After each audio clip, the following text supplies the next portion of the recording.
Ghaleb Cachalia, the DA Shadow Minister of Public Enterprises, thank you for joining me to discuss part one of the second report that's come out of the state capture inquiry focusing on Transnet. I'll admit there aren't enough hours in the day to have gone through both Transnet and Denel, so just look at Transnet for today. Have you had an opportunity to read that report broadly? Do you concur with the inquiry chairperson's finding that convincingly it was established state capture took part of Transnet? Uh, I have looked at it broadly, as you say. It's some 500 pages long. I have scanned it, I think would be correct to say. And where my interest was piqued, I delved into it. Uh, to answer your question, uh, I think Zondo says in summation that a systematic capture uh, scheme aimed at securing illegal and corrupt control of the decision making took place. And I think I concur with that, given the evidence that was presented, with that broad conclusion. The individuals singled out, it's Brian Molefe, Anuj Singh, Siyabonga Gama. These gentlemen are all identified as, quote, the architects and implementers, close quote, of state capture at Transnet. Two out of the three, Mr. Molefe and Mr. Singh, would go on to ply their trade at ESCOM. Now we know that the tally of looting at Transnet is over 40 billion rand. That went to the benefit of the Guptas. Do you think that that's a drop in the ocean compared to what they were able to pull off at ESCOM? Well, that's the next chapter, as it were, that will come out. And I think it's going to be uh, certainly as eye wateringly big, if not more. Uh, uh, Now, my take on all this is, yes, I've read it. Uh, it's not necessarily news to me. The detail of the evidentiary declarations is new, uh, and revealing, but this work is a was done was informed rather by considerable work that was done by investigatory journalists uh, in the past. Uh, and if you take the sum total of the evidence from the investigations that journalists have made into this, plus the evidence that Zondo details in his report, and the addition in the footnotes of the various bundles of evidentiary material which are made available. It is a significant body of evidence which points to eye watering and systematic uh, looting that took place over a period of time at the behest of certain people in government and through the agency of certain people, some of the names you've mentioned, but there are many others who have been involved uh, in one way, shape, or form. And it is the point is that this now exists. Now, what is to be done with this is the question. Uh, and we have been told that the NPA has put together a 15-person team to deal with various aspects of this and to effect prosecutions. The problem is, how is this team going to be A, resourced? B, what powers will they have? And then how is this going to be taken forward? Now, in order to resource a team of this kind properly, it has to be funded. There has to be security in place for this team. And then this team needs, it can't, I don't know how they operate because I'm not privy to that, but it can't be the ad hoc workings of various people plowing through this documentation. It I don't want to prescribe or teach grandmother how to suck eggs, but there needs to be a matrix. There needs to be a mapping of what went on that identifies evidentiary strengths and gaps in the process, and that has to be then cross referenced against potential prosecutory transgressions. And it has to have support at the highest level as well as resourcing and funding. If that takes place, and it needs to take place, then we may have something to go forward with. Otherwise, it will be the continual drip of prosecutions here and there, of which there have not been many, and it would result in these expensive commissions being a waste of money. Well, I want to speak about some of the characters who have been arrested and are out on bail. People like Iqbal Sharma, who headed up one of the subcommittees of the board at Transnet. Kuben Mudli, who ran a company called Albertime. He got arrested at the airport, looking to, on his version of events, go play golf in Dubai. I wonder who his golfing partners were. Now, those are just two. There are several names. Molefe Singh Gama Malusi Gigaba, the Deputy Chief Justice, in his capacity as the inquiry chair, says, "Look, it's the NPA needs to look at the possibility of corruption and racketeering charges against them, but the NPA is the end point. The starting point is law enforcement, and as you point out, how is law enforcement going to be resourced? Because the majority of these crimes took place 8, 9, 10, 11 years ago.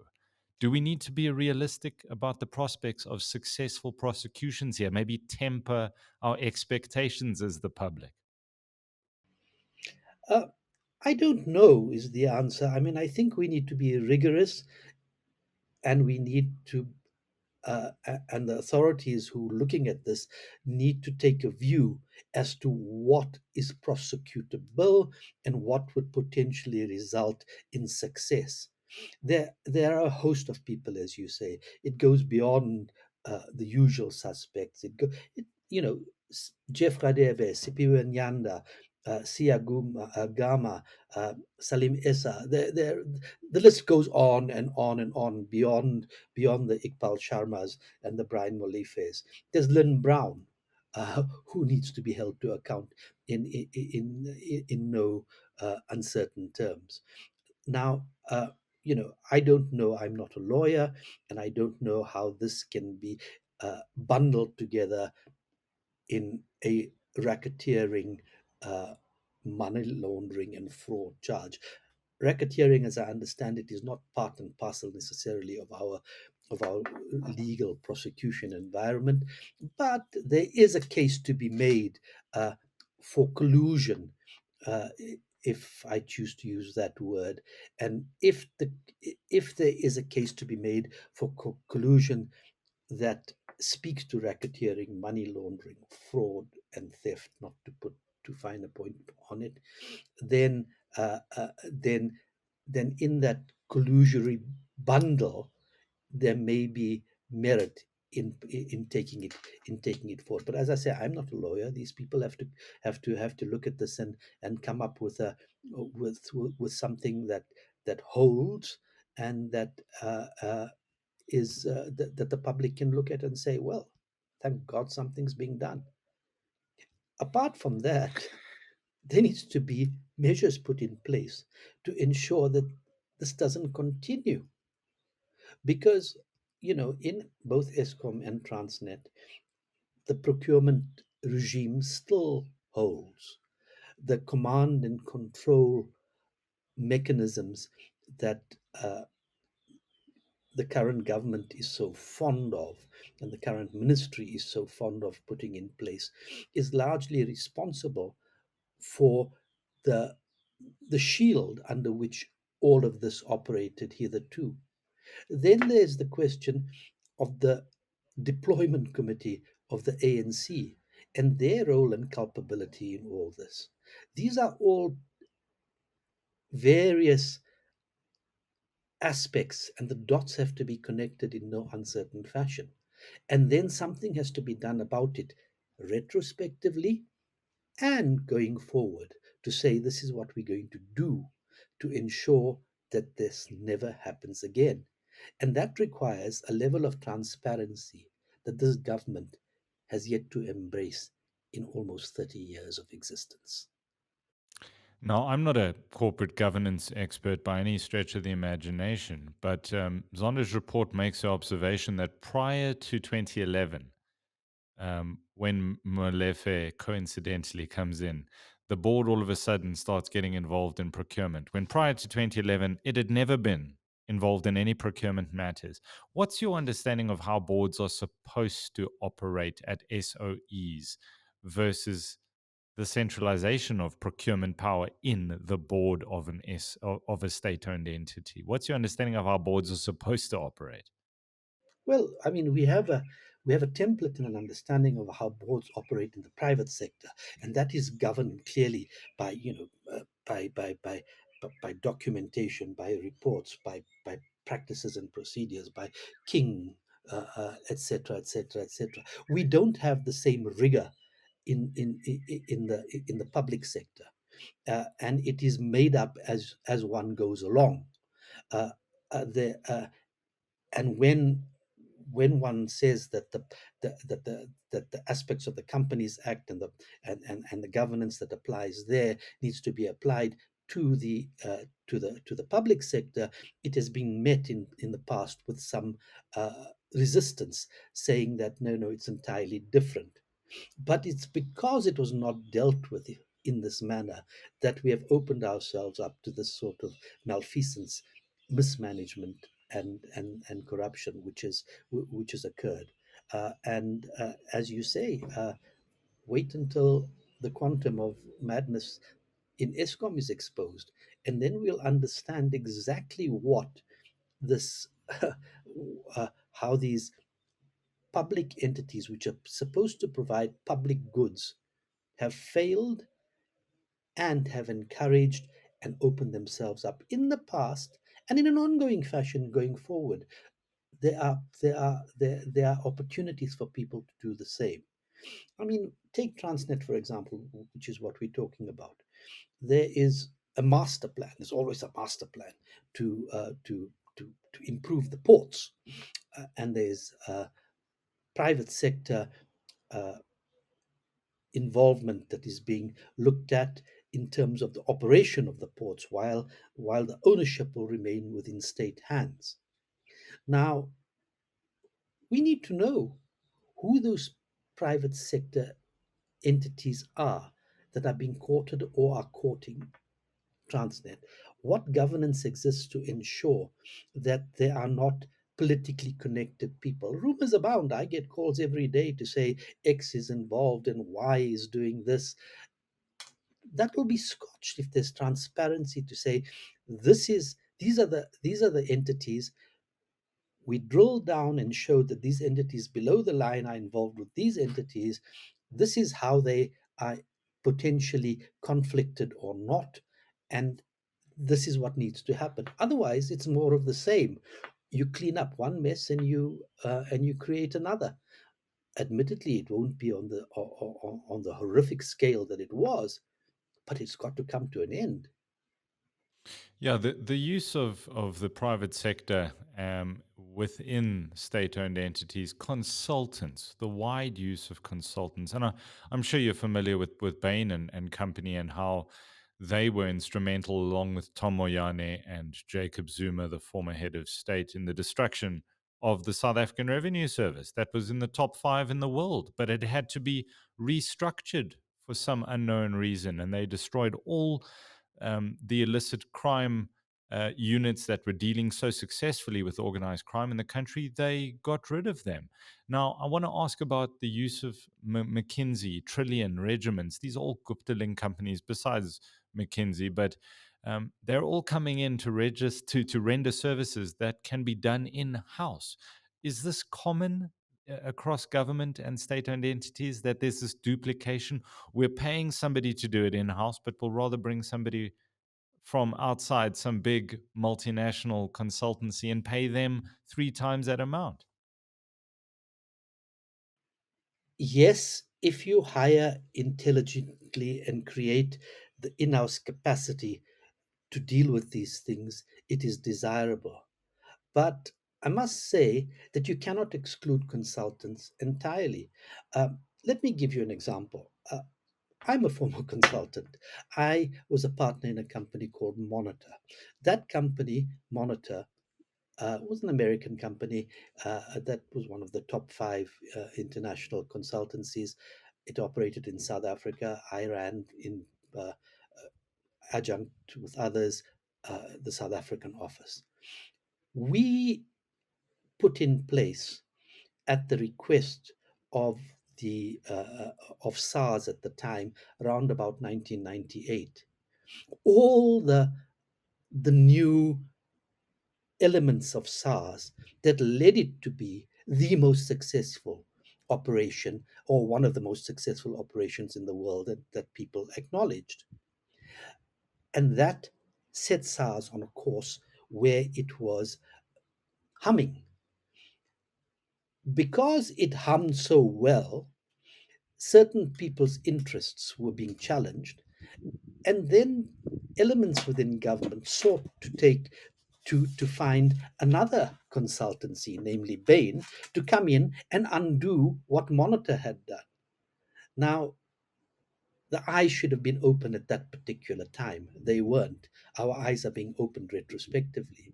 But what I'm saying is that there is a role for in house consulting. But if you have an in house consulting unit, you have to have it there, and it's expensive, and you have to have it there long term. And there are all kinds of HR implications involved in terms of pensions, in terms of ongoing salaries, etc. And that has to be looked at against hiring consultants on a short term basis to come in and do a specific job, the best brains in the world, dedicated to deliver something absolutely finite and proper, like I believe we did in Monitor for SARS. But then you open the door to it being undone by others who are unscrupulous, as Bain was in this particular instant.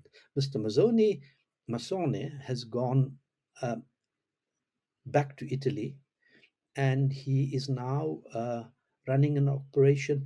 He's a partner, a vice president of of another consultancy called Alchemy, I think, that has offices in South Africa. So he's just gone That's from one to correct. another. Remind you of redeploying certain cadres until the heat is off. Um, So, I mean, we've got the State of the Nation address coming up later in the week. I will bet my last bar one chocolate that we're going to hear President Ramaphosa speak about professionalizing the public service, about reversing years of state capture and how gains have already been made, how people will be held accountable. Do your eyes glaze over when you sort of hear these speeches? You've been in Parliament for some time. Has the ANC become very good at sort of just shifting deck chairs around in the Titanic here? Well, clearly, I mean, Mr. President, where were you all these years when this was happening? What was your position in government? What was your position within the ANC? Which committees did you sit on? What roles were you tasked with? What oversight and governance were you tasked with? And why has that failed and delivered us where we are now? And then you ask us to believe you that you're going to clean up. And when you say, trust me, I'm a doctor. Well, Ekes Yammer, I'm not going to do so easily. What do you want to hear coming out? I mean, it's easy to let's um, say what we don't, what we're tired of hearing, but what do we need to hear? What action needs to follow? As I said, we need to say, right, this has happened. It has been tabulated at great length, at great expense, uh, and now it needs to be given teeth. These are the teeth which we are going to give it. And there will be no fear or favor about anybody who has been implicated in the past. If, as if it's Sipiwe Nyanda who says, oh no, but I only did a small thing, I only got 20 million rand or something of the sort. Well, no, no, no, no, no. It doesn't quite work like that. We need to be rigorous. And the trouble is about rigor is that if the ANC is going to be rigorous, it's going to cannibalize itself. And that is the problem. But let's see what he says. And if he doesn't put teeth into these organizations and resource them appropriately with independent people and funds and resources to do so, then he will be failing in this regard. I will wait to hear what he has to say. Will I believe everything he says? Nee, meneer.